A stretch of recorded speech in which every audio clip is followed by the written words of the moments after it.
Sevgili anne adayları, gebelik sürecinin sonuna yaklaştınız. Sizde aynı zamanda tatlı bir heyecan, bunun yanında da küçük de olsa bir korku, belki de bir stres var. Doğum süreci nasıl olacak diye.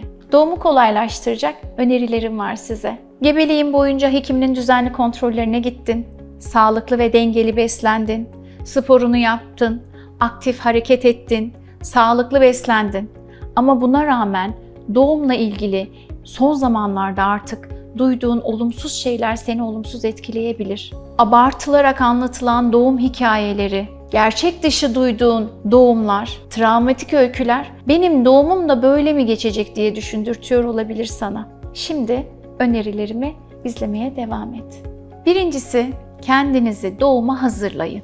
Bu ne demek biliyor musunuz? Gebe kaldığınız andan itibaren normal doğumu yapabilmek için olumlu düşünmeye başlayın. Etrafınızdan duyduğunuz olumsuz doğum hikayelerine kulak tıkayın. Eğer geçmişte travmatik doğumlar yaptıysanız bu doğum böyle geçecek diye bir şey yok. Böyle bir hikayeniz varsa öncelikli olarak kendinizi, psikolojinizi olumlu yönde değiştirecek düşüncelerle doldurun.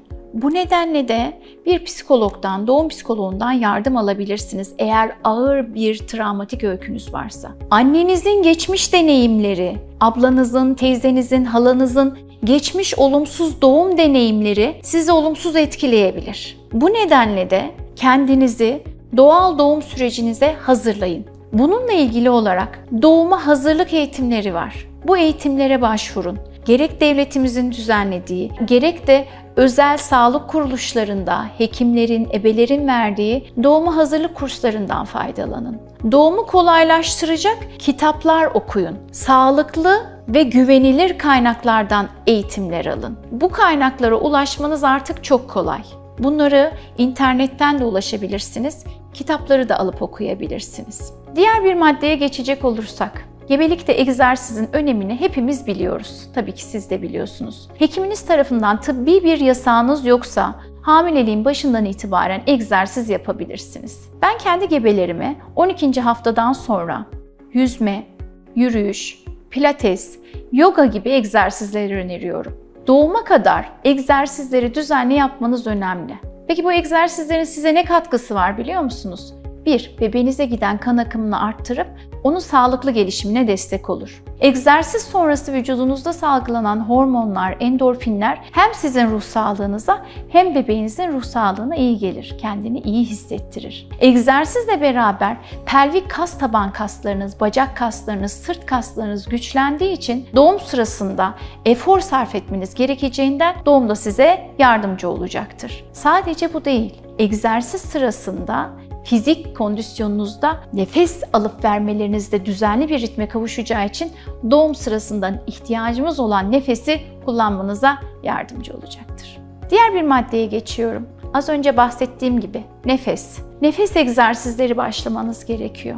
Nefes egzersizlerini bir nefes terapisinden öğreneceğiniz gibi İnternetten de öğrenebilirsiniz. Sık sık ve kesintili nefesler doğum sırasında doğum ağrılarını, kasılmalarını karşılamanızda size yardımcı olacaktır. Derin, büyük, uzun nefeslerde ıkınma evresinde göğsünüzü iyice doldurup bebeğinize oksijen gitmesini arttırarak daha güçlü ıkınmalara destek olacaktır. Yine kasılmalar evresinde ama ıkınmamanız gereken bir evrede de sakin ve geniş nefeslerde kaslarınızın gevşeyip vajina doğum kanalında bebeğinizin inişini kolaylaştıracaktır.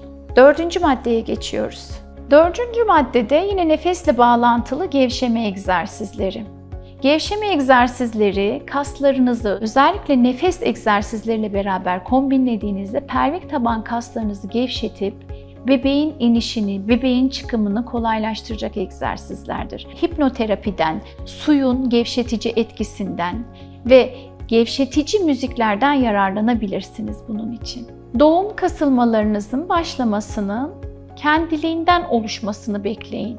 Eğer tıbbi bir engeliniz yoksa, hekiminiz tarafından doğumunuzu başlatacak bir sebep yoksa, kendi kendine başlayan doğum eyleminin daha kolay olduğunu biliyoruz. Bu nedenle de son zamanlarda sakin kalmaya özellikle özen gösterin. Her ne kadar zor olsa da 38-41. haftalar arasında bebeğin kendi istediği bir zamanda doğum kasılmalarınız ve ağrılarınız başlayacak. Siz bu evrede stresinizi kontrol edebilirseniz, sakin kalmayı başarabilirseniz doğumunuz daha kolay ilerleyecektir. Kanda yükselen stres hormonu, kortizol hormonu doğumun başlamasını da geciktirip bloke edebilir. O nedenle de mümkün mertebe bu son dönem nefes, gevşeme ve sakin kalmayı sağlayacak egzersizlere odaklanmanızı öneriyorum. Doğum kasılmalarınız başladığında, yani ağrılarınız başladığında yatakta yatmayın. Bedeninizin sesini dinleyin. Bedeniniz size yol gösterecektir. Ayakta sallanmak, pilates topunun üzerinde zıplamak, yürümek, çömelmek bedeniniz size yön vererek bebeğin inişini yer çekiminin etkisiyle kolaylaştıracaktır. Bununla beraber ılık duş, su, havuz, küvet bedeninizin alt tabanındaki kasları gevşetip ağrılara da iyi geleceği için yine bebeğin inişine yardımcı olacaktır. Evde kasılmalarınız başladığında sık sık duşa girmeye özen gösterin. Hatta evinizde pilates topu varsa ya da yoksa kendinize bir pilates topu edinin. 6. aydan itibaren pilates topunun üzerinde bazı egzersizler yapın.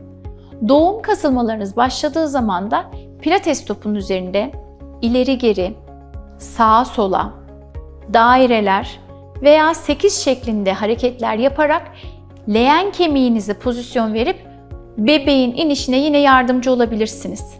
Sadece bu egzersizler bebeğin inişine yardımcı olmayıp sizin kaslarınızı gevşetip rahatlamanıza da yardımcı olacak.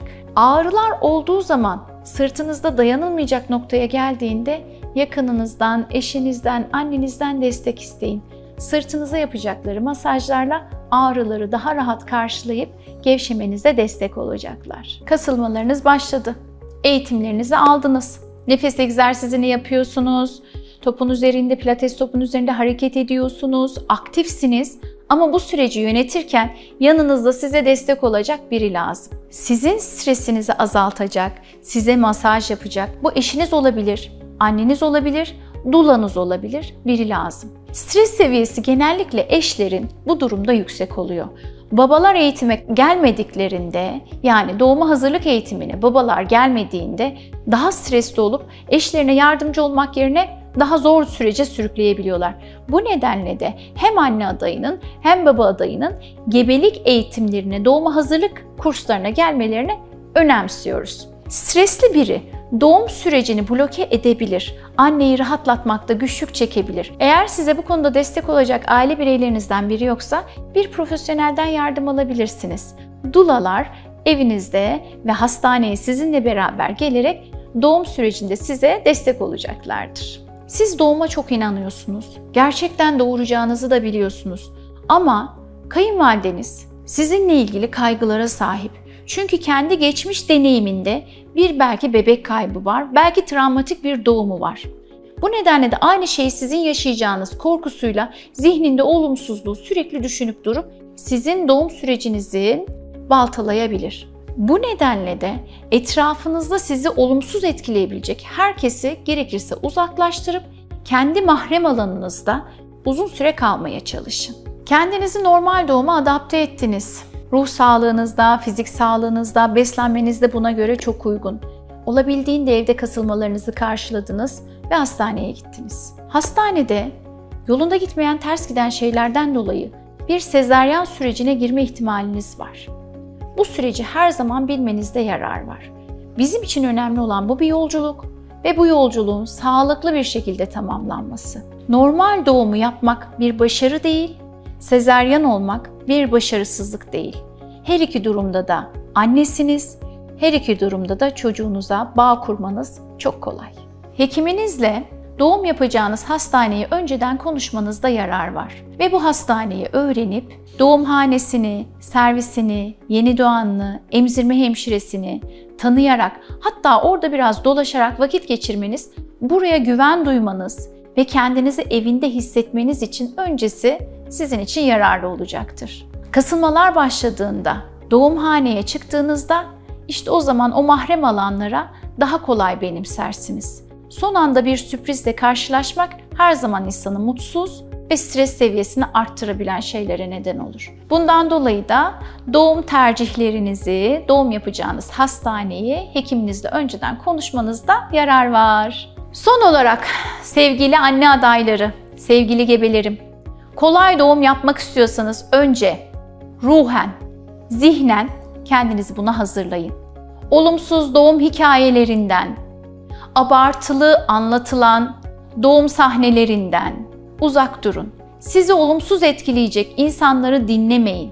Faydalı olan, rahat doğum yapan kişilerin videolarını, doğum videolarını, hikayelerini dinleyin. Bedenen, zihnen, ruhen buna hazırlanmak için eğitimler alın. Doğuma hazırlık kurslarına eşinizle beraber gidin. Egzersizlere, nefes çalışmalarına, gevşemelere, yoga, meditasyon gibi yöntemlere başvurun. Ve bu şekilde bebeğinizi karşılamaya, mucizenizi karşılamaya hazırlanın. Unutmayın, bu bir yolculuk ve bu yolculuğun sonunda bizim için önemli olan sağlıklı bir şekilde yavrunuza kavuşmanız. Normal doğum yapamasanız da, sezaryen olmanız gerekse de bu yolculuğu önemli olan sağlıklı bir şekilde tamamlamanız. Hepinize mutlu, sağlıklı, huzurlu, güzel doğumlar diliyorum.